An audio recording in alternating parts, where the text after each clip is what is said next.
In 2008, a psychologist at the University of Kentucky ran an experiment that changed how scientists think about revenge. He gathered participants, put them in groups, and gave them the chance to punish someone who had cheated them in a financial game. Half of them punished the cheater. Half of them didn't. Then he asked everyone a simple question. How do you feel now?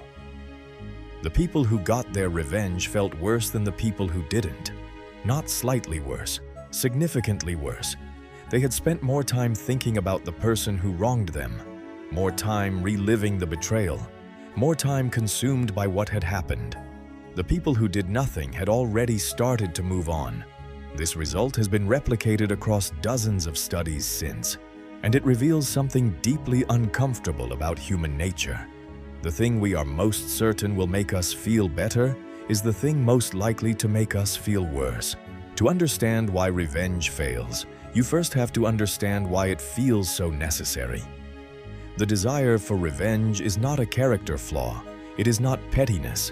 It is not weakness. It is one of the oldest survival mechanisms in the human brain. When someone harms us, the brain registers a threat, not just an emotional wound, a threat to survival, a disruption in the social order. And the brain's response is immediate. Restore the balance. Make them feel what you felt. Re-establish that the world is fair. This impulse is so deep it shows up in every culture, every era, every civilization. An eye for an eye appears in the Code of Hammurabi, written 3,700 years ago. It is not a moral failure. It is ancient programming. But here is where the mechanism breaks down. The brain doesn't just want revenge. The brain wants the anticipation of revenge. Dr. Dominique de Quervain, neuroscientist at the University of Zurich, scanned the brains of people planning to punish someone who had betrayed them. The reward centers of the brain lit up, the same regions activated by food, sex, and financial gain. The caudate nucleus, associated with goal-directed behavior and pleasure, was firing before the punishment even happened. The brain was already rewarding itself for a satisfaction it hadn't yet experienced, and that is the trap. Psychologists call it the hot-to-warm empathy gap. When we imagine getting revenge, we are in a hot emotional state.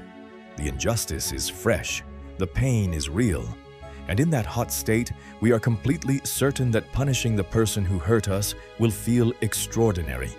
But by the time revenge actually happens, weeks, months, sometimes years later, the emotional state has changed. We are warm now, not hot.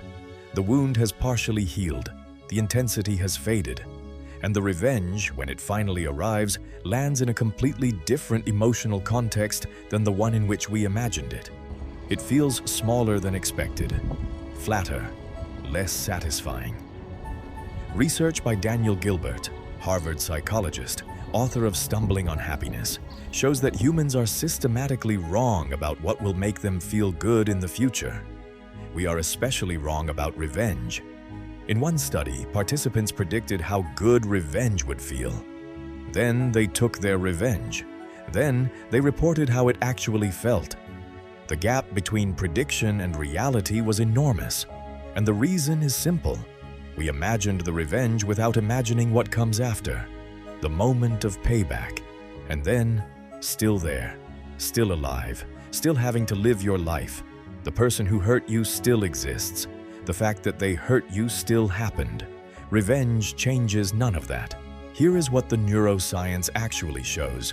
When you take revenge, the brain does get a brief dopamine hit, a small burst of reward in the moment of punishment. But dopamine is not satisfaction. Dopamine is motivation to continue seeking. The same chemical that makes revenge feel good in the moment is the same chemical that keeps a gambling addict at the machine.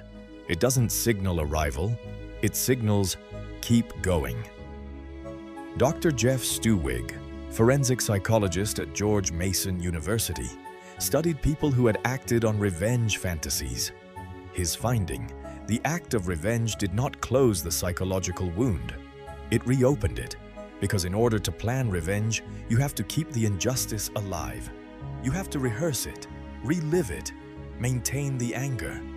The planning of revenge requires you to stay mentally inside the moment you were hurt, not to process it, not to move through it, to preserve it as fuel. And the brain cannot distinguish between remembering something and experiencing it again. Every time you replay the betrayal to fuel the plan, your nervous system re-experiences the original trauma. Cortisol spikes, heart rate elevates, the body re-enters the threat state. You are not preparing to feel better. You are repeatedly hurting yourself in order to build the energy to hurt someone else. History is full of people who got exactly the revenge they wanted, and it destroyed them. In 1962, Brigadier General Edwin Walker was publicly humiliated by the Kennedy administration. He spent the next decade consumed by a desire for political revenge. He ran for governor. He lost badly. He organized protests. He was arrested. He was eventually found incompetent for a psychiatric evaluation. The humiliation that started it all lasted one news cycle. The revenge consumed the rest of his life. In psychology, this is called the Captain Ahab effect. After the whale, after the obsession that killed him. Ahab didn't lose his leg to Moby Dick. He lost his mind, and eventually his life, in pursuit of revenge against something that had simply moved on. The person who wronged you is almost never as consumed by the conflict as you are. Research by Dr. Ozlem Ayduk at UC Berkeley found that the person who was wronged almost always thinks about the conflict more than the person who caused it. You are obsessing over someone who has likely stopped thinking about you entirely. And your revenge plan is the proof of that asymmetry. There is one more mechanism that makes revenge particularly destructive, and it is the one nobody talks about. To take revenge on someone, you have to think about them constantly. Their actions, their life, their reactions, what will hurt them, how they will respond, whether they will understand what they did wrong. You have to stay intimately focused on a person you claim to want out of your life. Dr. Sonja Lyubomirsky, psychologist at UC Riverside, one of the world's leading researchers on happiness, studied what keeps people stuck after being wronged.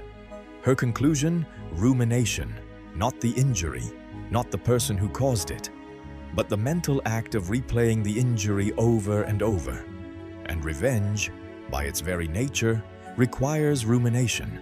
It requires you to maintain an obsessive mental connection to someone who hurt you. It requires you to care, deeply and continuously, what happens to them. The cruelest irony of revenge is this: you cannot take revenge on someone you have stopped thinking about.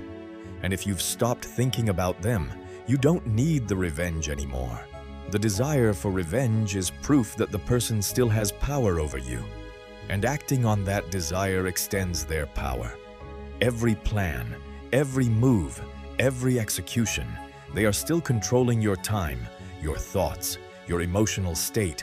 They just don't have to do anything to maintain that control.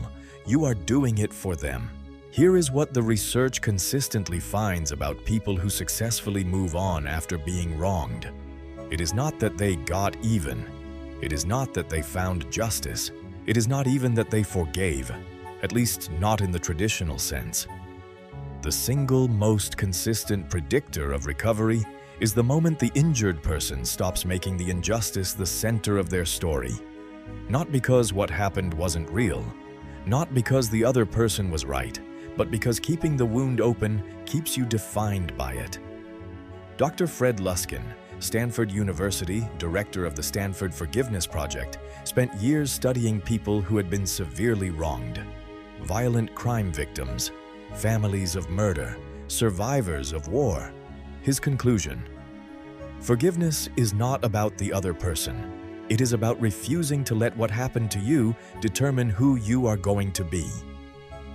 The people who recovered fastest were not the people who pretended nothing happened. They were the people who stopped giving the person who hurt them a role in their future story. So what does moving on actually look like? Not as a spiritual concept, as a neurological process. Step 1. Name what the revenge fantasy is actually giving you. Not justice, not closure, a sense of control in a situation where you had none. Once you name that, you can find other ways to reclaim control. Step 2. Stop rehearsing the injury. Every time you replay it, to friends, to yourself, in your head at 2 a.m., you are re-traumatizing your nervous system. The story doesn't have to stop being true. It has to stop being the thing you return to. Step 3. Redirect the obsessive energy. The mental bandwidth you are spending on them is real cognitive resources. That energy exists. It is yours. Point it at something that builds your life instead of something that burns theirs. Step 4. Understand what closure actually means. Closure is not them apologizing. Closure is not them suffering. Closure is you no longer needing either of those things to move forward. The most powerful revenge in the psychological literature is not ruining someone's life. It is building yours while they remain exactly who they are. Every study on long-term well-being after betrayal reaches the same conclusion. The people who win are the people who eventually stop playing. The reason revenge never works is not that it's wrong. It's that it keeps you in a fight with someone who already left the room.